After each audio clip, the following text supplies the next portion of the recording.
Now, His Excellency Turkey Al Sheikh, he wants to see the rematch between Mike Tyson and Jake Paul, and he's now offering Mike Tyson $700 million. Such an incredible fight and bring it to the Kingdom of Saudi Arabia. It is not something a surprise or not.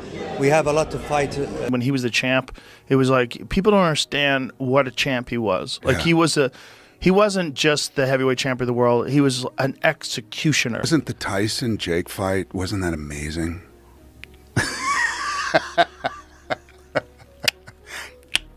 Yeah. It's amazing they got paid so much money for that. 25 million and 40 million? I think 20 and 40. Now His Excellency Turi Alec, he wants to see the rematch between Mike Tyson and Jake Paul, and he's now offering Mike Tyson $700 million.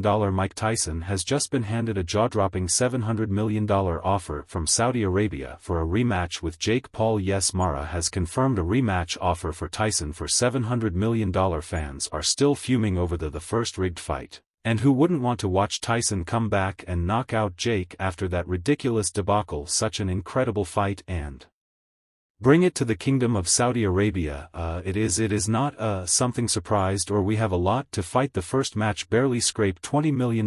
Now we're talking $700 million, a huge leap, right? But in my opinion, it's another flashy cash grab. And while we all know the last fight was about as authentic as a reality TV script, my research showed there's actually science behind this madness, kid. When he was the champ, it was like people don't understand what a champ he was like. He wasn't just the heavyweight champion of the world, he was an executioner. Tyson, once the undisputed king of the ring, feared by all and revered by even more, has returned to the sport at 58. Why? Well, if you're buying into the for the love of the game narrative, I've got a bridge in Brooklyn to sell you. The comeback is nothing other than a match, and now a rematch. Yes, it's a rematch of Mike Tyson and Jake Paul. It's nostalgia meets controversy, with Tyson squaring off against one of the most polarizing figures in boxing today. Wasn't the Tyson-Jake fight, wasn't that laughter amazing? Yeah, it's amazing they got paid so much money for that. 25 million and 40 million. I think 20 and 40. Let's get one thing straight, Tyson's return to the ring has always been more about the cash than the glory. I mean, sure, the man can still throw a punch, but let's not kid ourselves. He's not coming back to revive the Iron Mike persona. He's coming back because there's a small fortune to be made, and guess what? The payoff is here. And it's bigger than anyone could have imagined. Tyson just got an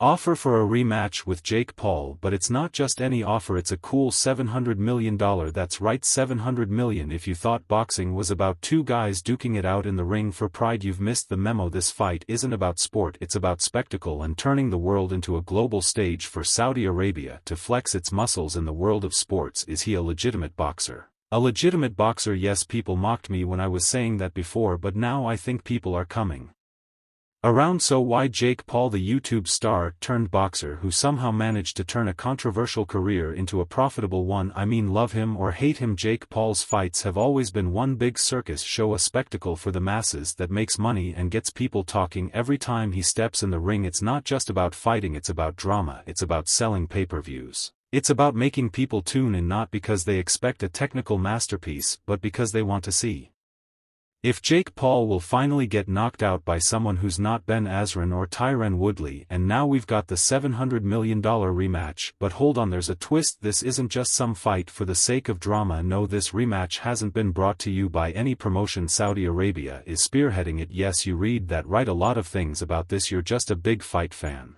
Yeah, you love boxing. Yeah, yes. Why? Where did that come from? From the youngest generation. Saudi Arabia has entered the boxing world and is here to make a statement. Turki Alec, the head of Saudi Arabia's General Entertainment Authority, is the mastermind behind this deal. This guy is the man who brought WWE to the kingdom, managed to lure Cristiano Ronaldo to the Saudi Pro League, and now potentially has his sights set on shaking up the world of boxing with this insane $700 million offer. Why would Saudi Arabia shell out that kind of cash for a Tyson vs. Paul rematch? Because this is bigger than just two fighters. This is a piece of a much larger vision. Such an incredible fight, and bring it to the Kingdom of Saudi Arabia. It is not something to surprise, or we have a lot to fight before, and in the Kingdom we are focusing in a lot of things. Saudi Arabia wants to become the world sports entertainment epicenter. They want every sport's biggest event to happen on their turf. Tyson vs. Paul is just the cherry on top of a plan to position the Kingdom as the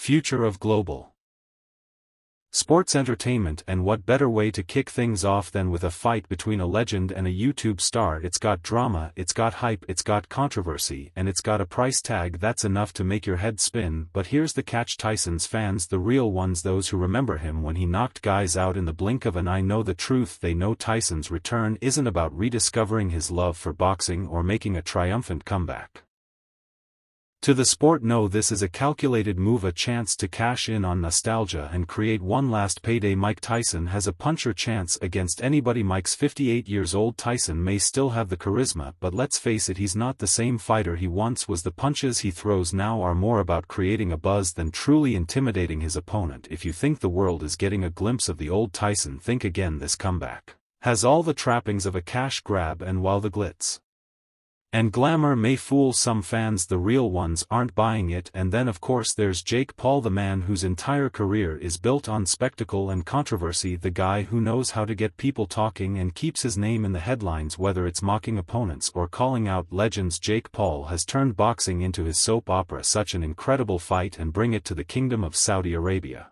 It is not something to surprise, or we have a lot to fight before. And in the kingdom, we are focusing in a lot of things, and now he's being offered a shot at one of the greatest fighters ever, and you can bet that if Jake wins, it'll be the crowning achievement of his career. He'll finally have a victory, legitimizing him as more than just a social media sensation. But if he loses, it's hard to see how he can walk away from that without losing some serious credibility. Still, Jake Paul isn't stupid. He knows that no matter what happens, the payday and the attention are worth it. This fight, this is all about the spectacle, the money, the hype, the media circus. It will all be part of the show. Forget the punches, forget the knockout blow. It's the event itself that's going to break records. He's now offering Mike Tyson $700 million to knock out Jake Paul, and it's all coming from now. Let's break this down further. The $700 million isn't just about paying the fighters. No, this is an investment in one of the largest marketing campaigns the world has ever seen. Saudi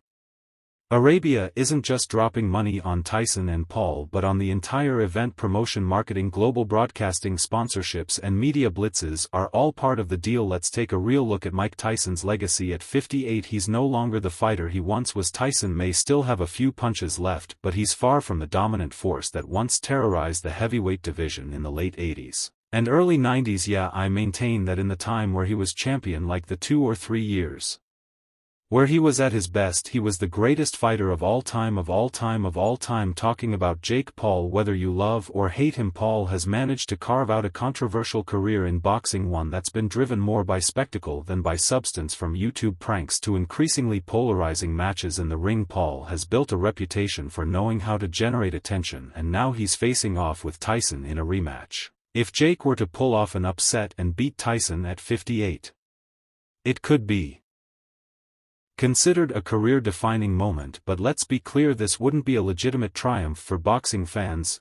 Jake Paul, the first mean as of right now for what he's doing, is good for what he's doing, but once he fights a real fighter, it's going to be bad. Tyson versus Paul may sell tickets, but for boxing purists it's a spectacle that cheapens the sport. Fans who appreciate the art of boxing, the skill, the discipline, and the true legacy of fighters will see this for what it really is, a glorified sideshow and not a legitimate fight. A win for Jake Paul won't silence his critics or prove his legitimacy as a boxer. It'll just further cement the divide between genuine boxing talent and the spectacle-driven circus that has come to dominate the sport's mainstream coverage. Jake needs these guys. Jake needs Tyson and needs all these other people. See you that you know everybody's going to tune in to hope that Mike Tyson knocks him out. Boxing deserves better than this. Fans deserve better than this, and if Tyson is truly serious about his legacy, he should stay retired rather than chasing one last payday that does nothing but tarnish the sport. So what happens next? Well, we don't have an official announcement just yet, but the negotiations are already heating up. Tyson at 58 has a lot to think about. Can he physically handle it? Will he even want to step back in the ring against someone like Jake Paul? Plus, there's the whole thing with Jake's schedule and the logistics of putting on an event of this size. Let's not kid ourselves, this is a huge operation. Social media is going to be key in all this. Tyson and Jake are both masters at building hype online, and you can bet they're going to use their platforms to make sure the world is watching. Twitter wars, Instagram posts, TikToks. This will be the digital event of the century. So is this fight inevitable, or is it just another pipe dream in the world of spectacle Driven boxing we don't know for sure yet, but one thing's for certain.